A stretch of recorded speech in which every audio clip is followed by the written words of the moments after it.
श्रीगुरुवे नमः।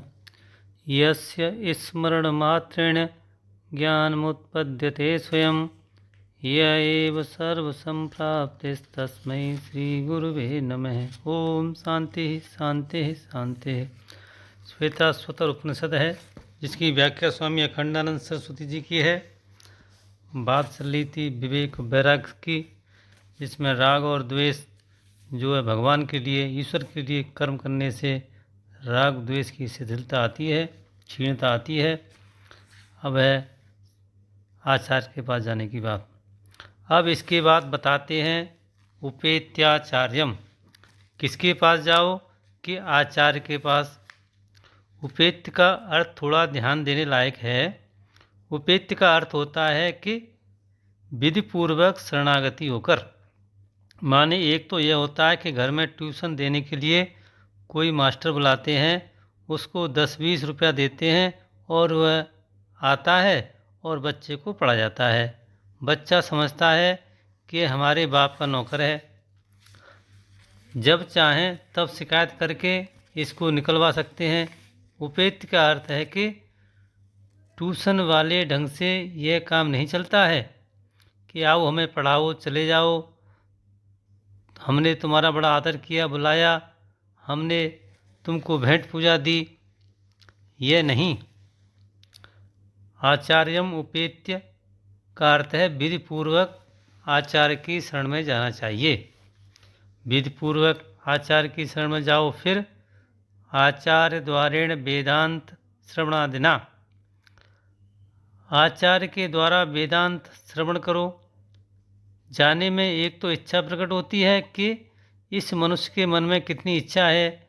माने जाएंगे तो आपके पास जाने आने में हमारे 2 घंटे लग जाएंगे, आधा घंटा जाने में, आधा घंटा आने में और घंटे भर आपके पास बैठने में।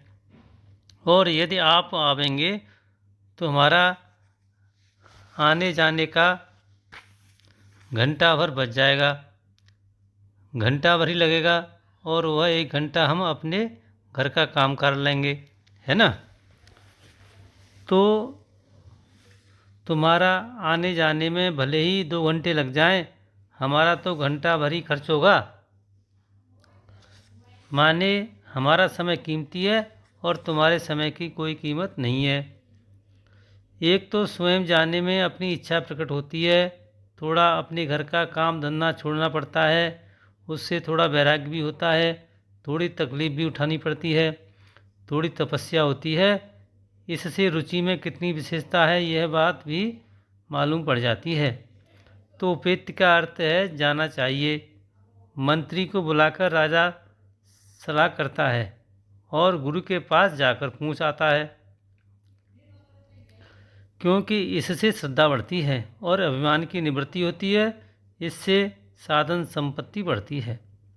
अब आचार्य द्वारेण को भाई हम पुस्तक खरीद लाएंगे। अधेले वाली गीता आपने देखी है कि नहीं? एक अधेले वाली गीता, अधेला माने पहले जो पैसा होता था उसका आधा, और आजकल 1.5 नए पैसे की गीता खरीद ली और उसको मांचने लग गए। बोले अब हमको ज्ञान हो जाएगा। नहीं, अपने आप कोई अक्षर किसी को किंचित भी अर्थ नहीं देता है। लोग मनमाना ही समझते हैं। जितनी अपनी समझ है उसी के भीतर तुम शास्त्र को लेते चले जाओगे। तुम्हारी समझ के जो बाहर है उस अर्थ को तुम स्वयं पढ़कर नहीं समझ सकते। और वेदांत में ऐसे अर्थ का निरूपण किया गया है तो जो समझ के भीतर नहीं है, समझ के पीछे होकर जगमगाता है। यस्य मतम तस्य मतम मतम यस्य न वेदसः। इसलिए आचार्य द्वारा श्रवण होना चाहिए। श्रवण माने वेदांत का ऐसा ऊहापोह करना, ऐसी उधेड़ बुन वेदांत में करना, ऐसा विचार करना जिससे उसके तात्पर्य का निश्चय हो जाए। वेदांत में श्रवण शब्द पारिभाषिक है, माने एक खास अर्थ में है। जैसे आप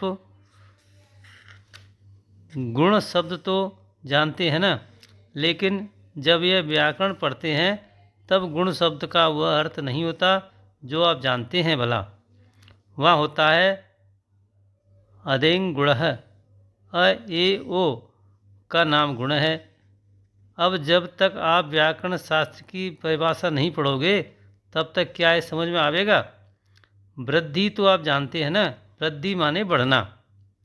जैसे आज वंश वृद्धि हुई, द्रव्य वृद्धि हुई, सूद को भी वृद्धि बोलते हैं। लेकिन व्याकरण में वृद्धि माने सूद नहीं होता और न ही वंश वृद्धि होती है। वहाँ बुद्धिरा दैच, यह पाणिनि का पहला सूत्र है। आकार, एकार और औकार, इसका नाम वृद्धि है। अब व्याकरण शास्त्र में जहाँ जहाँ वृद्धि शब्द का प्रयोग आवेगा वहाँ ओ ए औ समझना पड़ेगा, और जहाँ जहाँ गुण शब्द का प्रयोग हुआ वहाँ वहाँ अ ए ओ समझना पड़ेगा। यह उस शास्त्र की परिभाषा है। तो जब उस शास्त्र की रीत से उस शब्द का अर्थ समझोगे तब तो व्याकरण समझ में आवेगा। और अपने घर में तुम जिसको गुण समझते हो और वृद्धि समझते हो, व्याकरण पढ़ते समय ये तुम उसी को गुण और वृद्धि समझोगे तो व्याकरण समझ में नहीं आवेगा।